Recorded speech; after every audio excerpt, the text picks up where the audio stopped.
Hey guys, in this video I'm going to show you how to deposit money into VT Markets. If you find this video helpful, please consider to like this video and subscribe to my channel. In saying that, let's just jump straight into the video.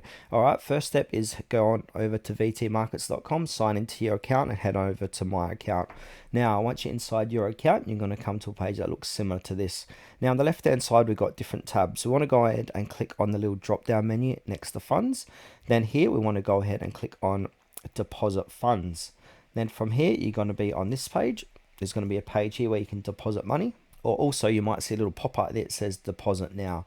Now this is going to take you over to deposit money. Another way to deposit money is to go ahead on the top right. We've got a deposit now button, so you click onto either one of them will work. And then from here, I'm just got a demo account, so I can't show you 100% how to do it, but just basically select the trading account you want to fund if you have multiple, and then simply just choose your deposit method. So VT Markets usually support credit, debit cards, bank wire transfer, e-wallets from Skrill, Neteller, FanzaPay, etc., or even your local bank transfer in some regions, and crypto, USDT, and others in selected countries. So depending what country you are from, you might see some of them that are noted and you might not. Then simply just enter in your deposit amount. So you type in the amount you want to deposit, provide any required details, for example, card number, wallet, or reference number, and then simply confirm to proceed, and you'll be redirected to a secure payment gateway depending on your chosen method. Follow the instructions to complete the payment.